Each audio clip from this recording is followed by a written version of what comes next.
Jacobson v. Massachusetts. The 1905 U.S. Supreme Court decision that was authored by John Marshall Harlan has taken center stage in the debate regarding compulsory vaccinations, vaccine passports, facial coverings mandates, and state lockdowns. And the argument that appears to play well in focus groups behind a background of raging infections, overwhelmed hospitals, and descendant variants of concern with increased viral loads, transmissibility, and virulence under the rubric of general public health. But this focus of progressive governors now even finding infected Republicans, from Chris Christie to Lindsey Graham, preaching the gospel of mandatory vaccinations, and finding Kay Ivey saying that it is now time to start blaming the unvaccinated, presents quite an irony of politics making for strange bedfellows. Because, at least to a legal scholar, the gravamen of the Jacobson decision was about what is described in jurisprudence as the police power, with no calls on the left to begin defunding those police forces, and no graffiti phrases exhorting all to expletive deleted those police. Truly, those who forget their history are doomed to repeat it, as George Santayana said. But for a refresher, it might be of some value to recall that Henning Jacobson, a resident of the city of Cambridge and of an age over 21, on July 17, 1902, found himself being accosted by law enforcement, the police, for a violation of a regulation that had been promulgated by the City of Cambridge Board of Health on February 27, 1902. While most would readily recognize Jacobson's detainment as an exercise of the police power, even without a call of how he could not breathe, which was certainly the focus of his trial in one of the inferior criminal courts in the Commonwealth of Massachusetts, the distilled issue that emerges and works its way to the Supreme Judicial Court of Massachusetts and finally argued on December 5th through 6th, 1904 before the Supreme Court of the United States was the police power of the state with regard to the protection of public health. Yet Lord Acton had observed that all power tends to corrupt. Absolute power, absolutely. So it should be clear in the progeny of cases that later followed the Jacobson decision, specifically Buck v. Bell, which we discussed, decided by the Supreme Court in 1927, even the police powers of the state in public health are not immune from abuse. And it is important to recall that Justice Harlan took deliberate efforts in Jacobson to ensure that that holding in that decision would not be misinterpreted or misused for ill purposes. Many may not be familiar with Buck v. Bell, which we've discussed, an opinion penned by Louis Brandeis, but it was a case that arose in one of the poorest counties of the Commonwealth of Virginia, Amherst County. State colony for epileptics and feeble-minded was maintained there, and Carrie Bell, like her mother and her illegitimate child, were residents under custodianship of the state. This was the opinion where we find a United States Supreme Court actually including the sentence, 3 generations of imbeciles are enough. And in that case, relying upon the authority he found in Jacobson, Justice Brandeis stated the principle that sustained compulsory vaccinations is broad enough to cover cutting the fallopian tubes, sterilization of young women who are burdens on the state was deemed an act to promote public health, as an act to reduce wasteful government spending, and to encourage those deemed to be feeble-minded to assume a responsibility to do their duty. Persons who had been deemed incompetent to contract and placed in an asylum away from others. Quarantine. Robert F. Kennedy Jr., Director for Informed Consent Action, which had expended $1.3 million to fund litigation by the New York law firm of Siri and Glimstad against vaccines in 2019 alone, has claimed, perhaps in hyperbole for sensation value and headlines, that Jacobson must be overruled. That may be going too far because Harlan took deliberate effort to define the police power in the realm of public health measures. and began a discussion seizing upon an opportunity to overtly assail the argument of the appellant, Henning Jacobson, but with a message to all. Jacobson had presented a kitchen sink defense in criminal court with as many as 25 affirmants in the trial court, which somehow endured through his appeals in the state courts. But upon arrival at the U.S. Supreme Court, it was his reliance upon the preamble to the Constitution to trigger a federal question that first caught the attention of the High Court. And Harlan begins his opinion dispensing with this claim to disabuse the appellant, but also all others watching the court.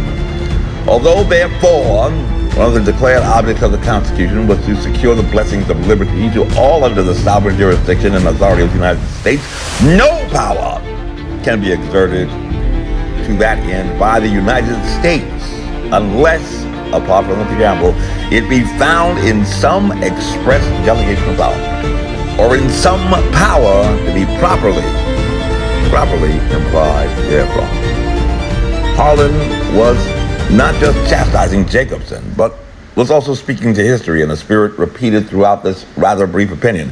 Harlan expressly states that if a statute purporting to have been enacted to protect the public health, the public morals, or the public safety has no real or substantial relation to those objects, or is beyond all question a plain, palpable invasion of rights secured by the fundamental law, it is the duty of the courts to so adjudge, and thereby give effect to the Constitution. A thought not often reiterated when vaccine advocates herald Jacobson as their authority for the COVID-19 responses.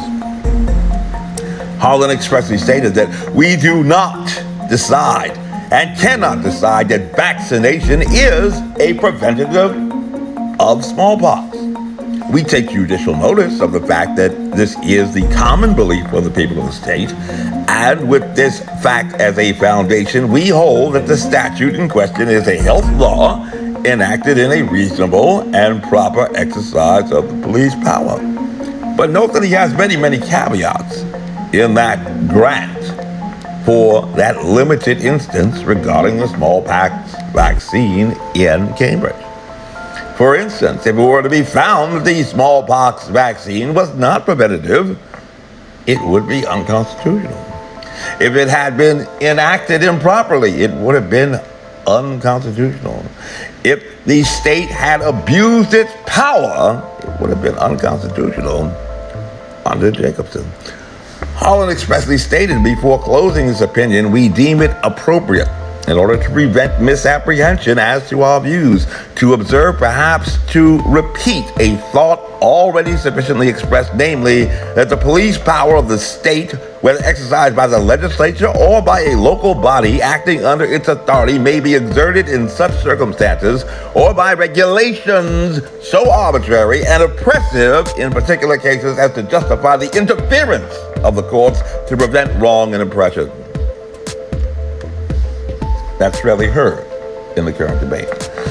Harlan expressly stated, until otherwise informed by the highest court of Massachusetts, we are not inclined to hold that the statute establishes the absolute rule that an adult must be vaccinated if it be apparent or can be shown with reasonable certainty that he is not at the time a fit subject of vaccination, or that vaccination by reason of this then condition would seriously impair his health or probably cause his death.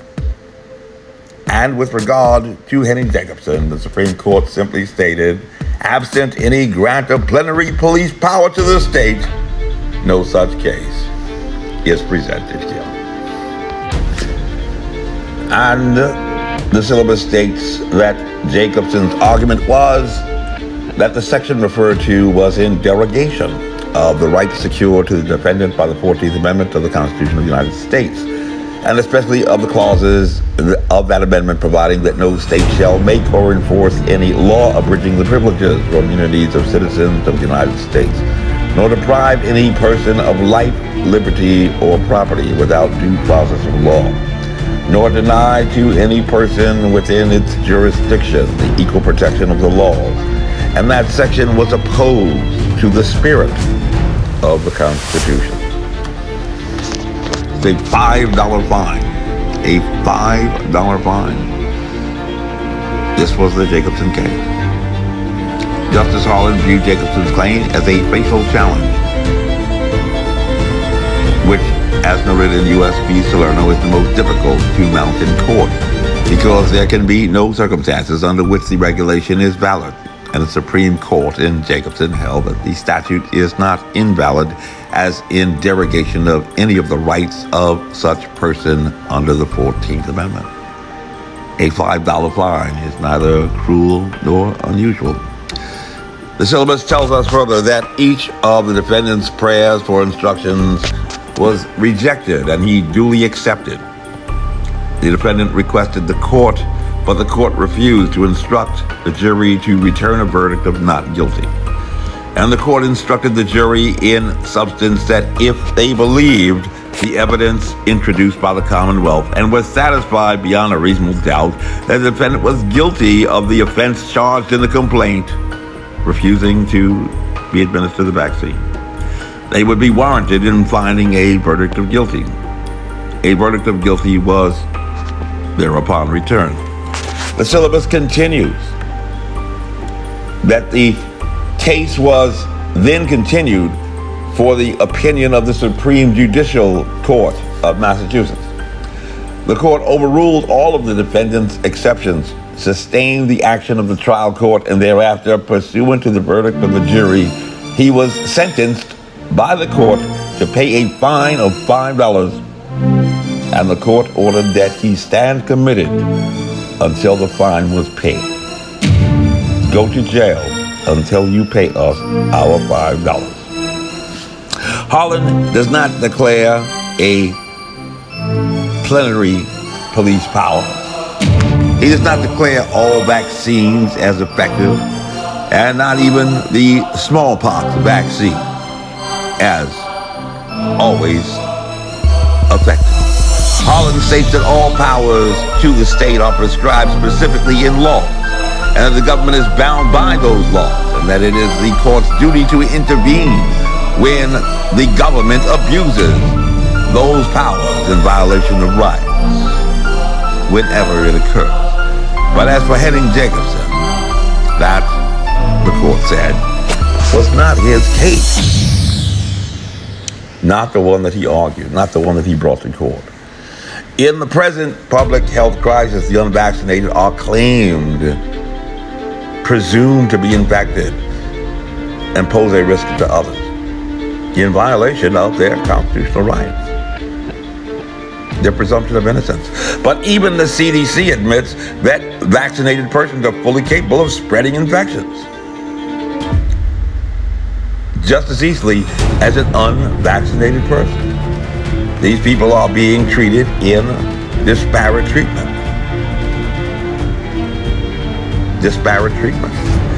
In the present public health crisis, even legal scholars at Stanford and George Washington University Law School have conceded publicly that under the emergency use authorization, only the active duty military and persons residing abroad were granted a limited approval for an emergency use under the declaration that was issued by the Secretary of Health and Human Services on March 27, 2020. Anyone else to whom that entitlement of a free vaccine was distributed freely was a misallocation of billions of dollars in federal funding and representing an unauthorized commitment under the federal acquisition regulations, in addition to knowingly or unwittingly a test participant being found for the effectiveness of the unapproved product, accruing a benefit to vaccine manufacturers seeking private label distribution in the commercial market. In the present public health crisis, even though Pfizer, with the assistance of DOD, has had its approval at FDA expedited from a projected date for approval in mid-January to mid-September, to date has only produced data regarding vaccine efficacy.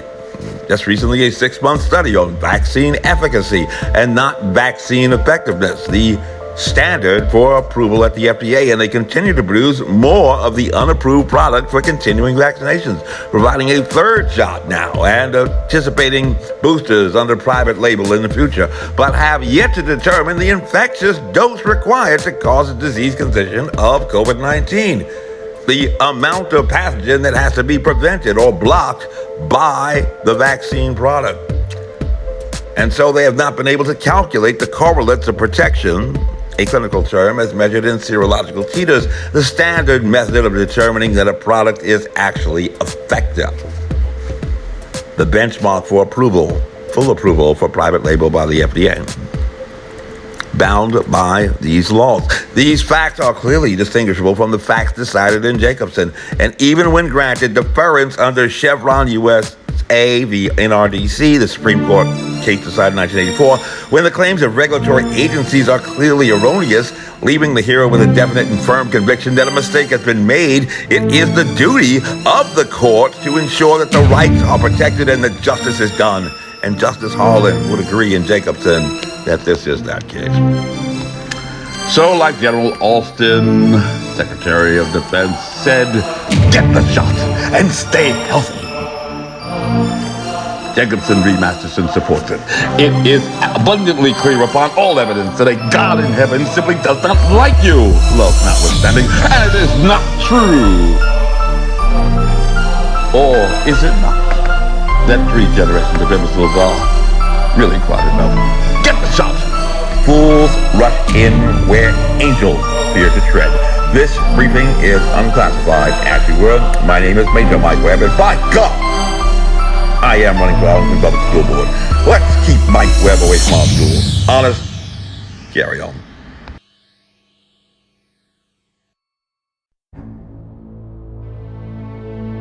This advertisement was authorized by Mike Webb.